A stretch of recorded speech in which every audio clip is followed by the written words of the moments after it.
Oi, gente! Hoje a gente conversa sobre literatura russa com O Marcador de Página e Outras Histórias, do autor Sigismund Krzyżanowski, acho que é assim que fala. Esse livro aqui foi trazido pela Editora 34 aqui para o Brasil, com tradução da Maria Aparecida Soares, diretamente do russo, o que eu já comentei por aqui, vocês sabem, é sempre muitíssimo bem-vindo. E conforme eu comentei na resenha sobre A Estrada, do Vassili Grossman, o século XX russo foi marcado, principalmente na literatura, por muita censura, por muitas perseguições a escritores, também muitas vezes até culminando em execuções em casos mais graves, e por isso muitos dos escritos que foram escritos durante o século XX na Rússia acabaram ficando ocultos e vindo a ser descobertos e divulgados somente com a Glasnost a partir de 1980. E esse foi o caso do Krzyżanowski. Gente, eu acho que eu vou falar Sigismund, senão eu vou ter um problema ao longo do vídeo, porque eu vou ter que falar o nome deles várias vezes.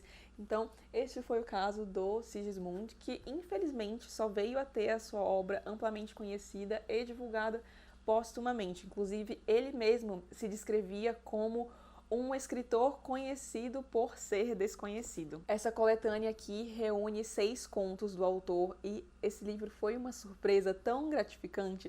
E eu digo surpresa porque eu comprei ele meio de olhos fechados, eu não tinha lido a opinião de ninguém sobre ele. Na verdade, eu não tinha visto ninguém falar sobre ele na internet. Eu achei numa dessas minhas pesquisas malucas. Gente, tem uns livros que eu compro, que às vezes eu olho e eu fico, gente, como é que eu achei esse livro? Enfim, nessas andanças aí pela Amazon, aumentando a minha wishlist até o limite do irracional, eu acabo achando essas coisas. E foi uma grata surpresa porque eu realmente gostei muito e eu acho que não é exagero dizer que essa é uma das coletâneas de contos mais originais que eu já li. Todas as narrativas contidas aqui nesse livro têm um tom meio absurdo que me fizeram lembrar, inclusive, do compatriota do Sigismund, o Gogol, e também um pouco do Kafka. E aqui o Sigismund se utiliza do absurdo para criticar situações que estavam acontecendo na Rússia à época, e situações essas nas quais, inclusive, ele se coloca como o próprio personagem, porque pesquisando um pouco sobre a vida do Sigismund, a gente consegue ver que foi uma vida bem triste, assim. Ele sempre teve muita vontade de escrever, de publicar seus escritos, mas como ele se recusava a seguir a diretriz do partido, a gente tem o que é conhecido como o realismo russo do século XX, que foram as obras que justamente se adequaram mais ao que o stalinismo exigia para que um livro fosse publicado, por exemplo, e o Sigismund se recusava a se encaixar nessas diretrizes e, portanto, ele sempre teve sua obra brecada, tentava publicar, nunca dava certo, se inscrevia para alguma coisa, também era brecado. Então acabou sendo uma vida de muita frustração e ele coloca um pouco dessa frustração dele e das críticas que ele tinha a fazer nessas histórias aqui. Então aqui, como eu disse, a gente tem 6 histórias. A primeira delas é o Quadraturim, e no Quadraturim a gente acompanha um homem que tá no seu quarto, que é a sua casa, na verdade, é um cubículo onde ele vivia. Pra vocês terem noção, ele tá na cama e aí ele ouve alguém bater na porta e com o pé ele consegue abrir a porta, de tão pequeno que o quarto é, se eu não me engano, tem tipo 8 metros quadrados. E aí o cara dá uma olhada pro quarto e fala, nossa, exatamente como eu pensei, minúsculo. E aí ele oferece um produto gratuitamente, tipo como um teste para esse homem, para que ele experimente no seu quarto. E afinal, o que é esse produto? É justamente o que dá nome ao conto, o Quadraturim, que é um produto que você aplica no canto dos espaços e ele expande esses espaços. E eu achei aqui que o quarto faz as vezes do mundo que ele vive, do mundo muito autoritário, dessa coisa do confinamento, de se sentir muito podado a todo tempo. E aí eu acho que tem um link com a relação dele com a União Soviética no stalinismo. E a gente também tem esse personagem, tem uma comissão que é chamada Comissão Reavaliadora de Espaços, algo assim, que sempre tá ali olhando nos quartos para medir tudo. E aí eu acho que também é uma crítica, uma espécie de sátira aos inúmeros órgãos governamentais de fiscalização que existiam. E aí ele fica meio desesperado, tipo, meu Deus, o meu quarto tá enorme, como é que eu vou explicar isso para a comissão? Então acho que a gente tem todos os elementos nesse conto aqui.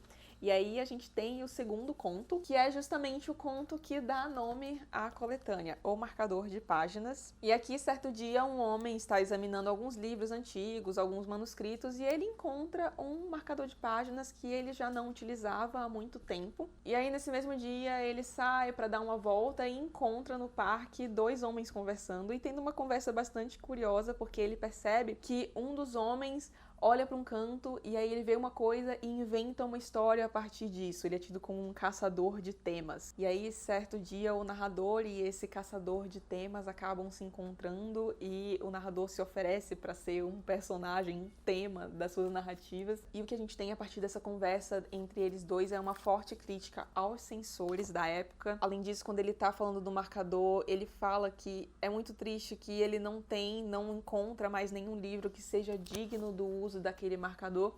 E aí eu acho que a gente tem uma crítica à literatura que estava em voga naquele momento, né? Porque somente o que era publicado era aquilo que atendia às diretrizes do Partido Soviético, e o Sigismund não considerava esses livros dignos de colocar o seu amado marcador. E a gente percebe também que esse caçador de temas vai comunicar as histórias dele mais de forma oral, e eu acho que a gente pode fazer uma relação com o fato do Krzyżanowski, que não conseguia publicar suas histórias, né? Então fica contando de forma oral porque sabia que elas, infelizmente, não seriam publicadas por não atenderem às diretrizes do partido. E aí a gente vai pro terceiro conto, que é o Carvão Amarelo, e eu acho que esse foi o meu conto preferido dessa coletânea. Eu achei genial. Aqui no início o narrador relata que a guerra e os desastres naturais tinham transformado o planeta num local muito inóspito, que o uso desenfreado dos recursos naturais levaram a, por exemplo, o esgotamento do petróleo e algumas outras fontes de energia. E aqui eu acredito que ele faz uma crítica à Guerra Fria, porque ele fala o seguinte: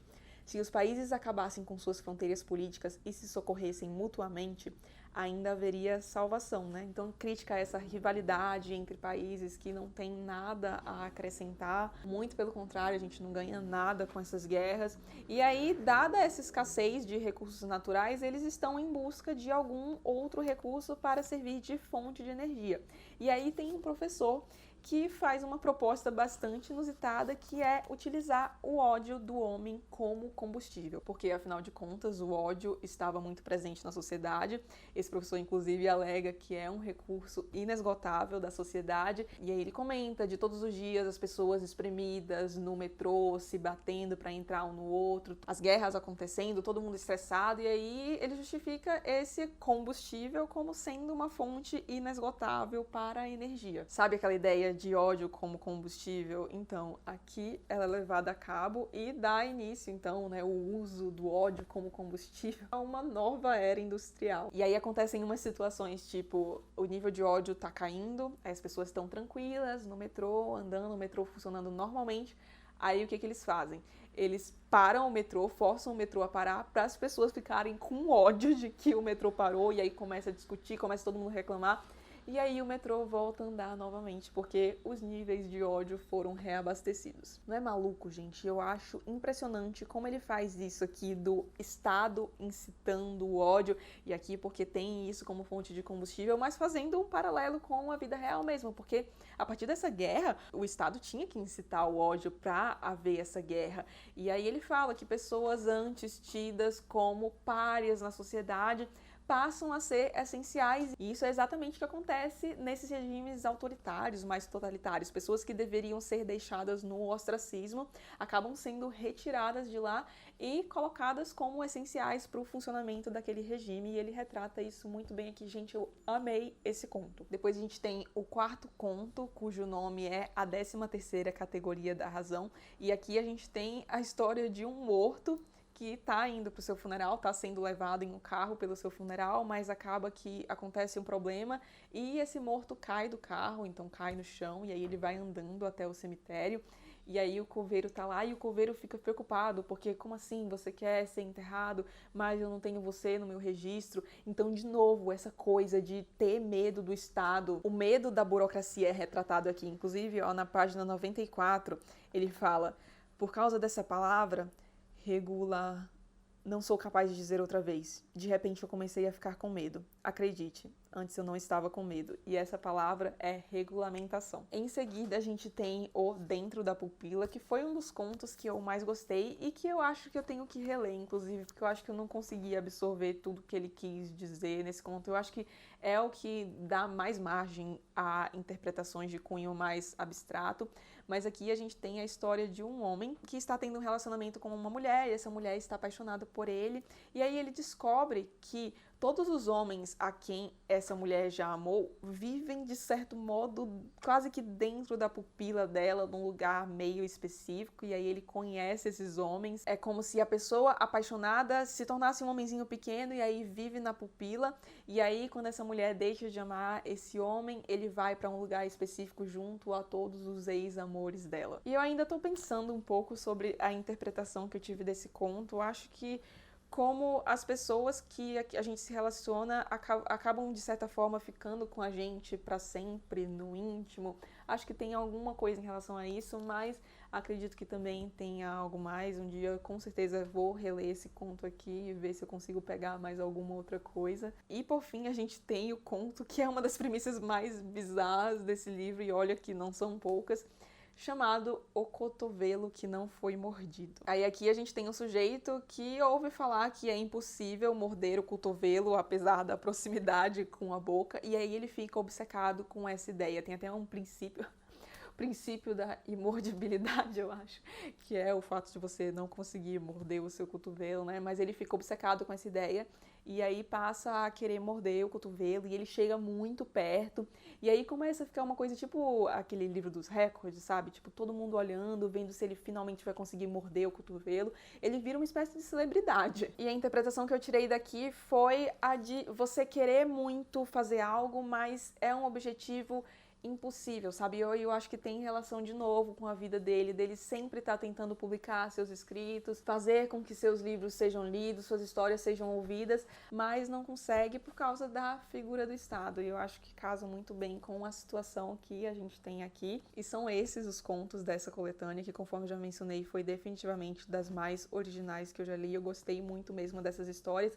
mas já digo que, na minha opinião, não é o tipo de conto que vai agradar a todo mundo, sabe? Porque tem essas premissas bem bizarras e eu sei que não é todo mundo que gosta disso, mas eu particularmente adorei. E se você gosta de autores como Kafka, Borges, o próprio Gogol, acho que tem fortes chances, então, de você gostar do Sigismund Krzyżanowski.